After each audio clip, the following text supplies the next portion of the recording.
بسم الله الرحمن الرحيم. قال تعالى: ومن أحسن قولا ممن دعا إلى الله وعمل صالحا وقال إنني من المسلمين. کہ اللہ تبارک و تعالی صبر اللہ سبحانہ و تعالی علی الذین یدعون له ولدا، کہ اللہ تبارک و تعالی کے لیے جو لوگ اولاد ثابت کرتے ہیں یا اللہ تبارک و تعالی کی طرف جو لوگ اولاد کی نسبت کرتے ہیں ان کے اوپر بھی اللہ تبارک و تعالی صبر کرتا ہے، یعنی ان کی ان حرکتوں کے اوپر بھی اللہ تبارک و تعالی صبر کرتا ہے۔ ابو موسیٰ اشعری رضی اللہ تعالی عنہ کی روایت ہے کہ رسول اللہ صلی اللہ علیہ وسلم نے فرمایا: وما احد اصبر على اذى يسمعه من الله، کہ کسی اذیت اور تکلیف کی بات سن کر اللہ تبارک و تعالی سے زیادہ کوئی صبر کرنے والا نہیں، اللہ تبارک و تعالی سے زیادہ کوئی صبر کرنے والا نہیں۔ یدعون له الولد، لوگ جو ہے مشرک جو ہے اللہ تبارک و تعالی کی طرف اولاد کی نسبت کرتے ہیں کہ اللہ تبارک و تعالی کے بیٹے اور بیٹیاں ہیں، جیسا کہ مشرک کہا کرتے تھے، فرشتوں کے بارے میں کہا کرتے تھے کہ یہ اللہ کی بیٹیاں ہیں۔ تو یہ لوگ جو ہے اللہ تبارک و تعالی کی طرف اولاد کی نسبت کرتے ہیں، ثم یعافیہم ویرزقہم، اور اس کے باوجود بھی اللہ تبارک و تعالی ان کے اوپر صبر کرتا ہے اور انہیں جو ہے عافیت دیتا ہے، اور عافیت کے ساتھ ساتھ اللہ تبارک و تعالی انہیں رزق بھی عطا کرتا ہے۔ تو کوئی بھی اس دنیا کے اندر کوئی بھی مخلوق ایسی نہیں ہے جو اللہ تبارک و تعالی سے زیادہ کسی اذیت کے اوپر صبر کر سکے۔ اللہ تبارک و تعالی سب سے زیادہ صبر کرنے والا ہے، اور اس حدیث کے اندر یعنی اس بات کی بھی دلیل ہے کہ دنیا کے اندر انسان جو ہے، اگر کوئی انسان کسی انسان کے ساتھ اگر ظلم و زیادتی کرے تو وہ ایسا ہو سکتا ہے کہ اسے معاف کر دے، لیکن کھلے دل سے جو ہے اس کے اوپر جو ہے اپنی رحمتوں کا بوچھار نہیں کرے گا، یا یہ ہے کہ اس کے ساتھ جو ہے بہت زیادہ یعنی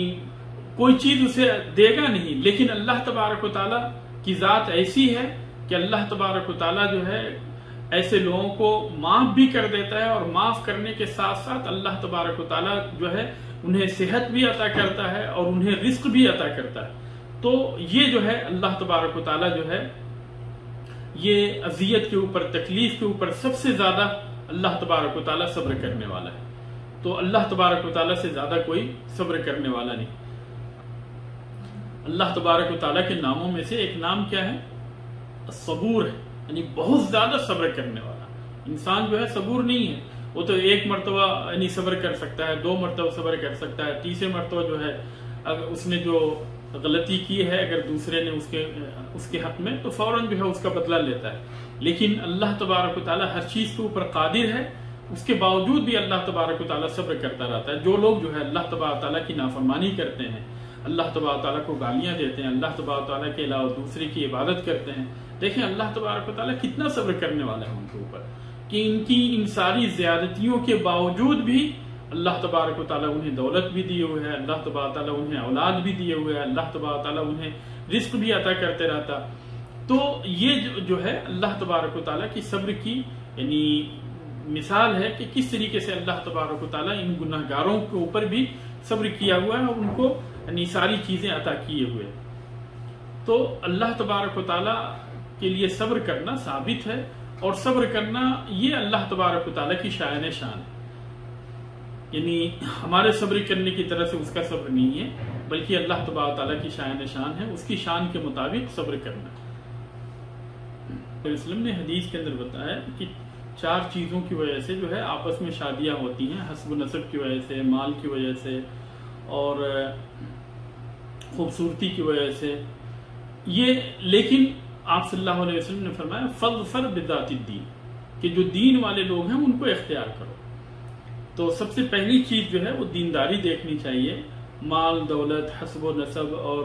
یہ ساری کی ساری چیزیں، خوبصورتی، یہ کچھ بھی کام آنے والی نہیں ہے اگر بندہ جو ہے دیندار نہیں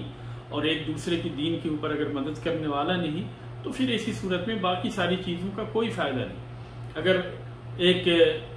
لڑکا یا لڑکی جو بھی ہیں اگر دیندار ہیں اور دینداری کے ساتھ ساتھ جو ہے ان کے اندر خوبصورتی بھی ہے، مال و دولت بھی ہے، حسب و نسب بھی ہے، تو یہ بہتر ہے لیکن اگر رشتے ایسے آ رہے ہیں کہ کوئی خوبصورت ہے تو کوئی مالدار ہے تو کوئی دیندار ہے تو کوئی حسب و نسب والا ہے، تو اس میں جو ہے دیندار کو اختیار کرنا چاہیے، دینداری دیکھنی چاہیے۔ جزاکم اللہ خیرا، بارک اللہ فیکم، السلام علیکم ورحمۃ اللہ وبرکاتہ۔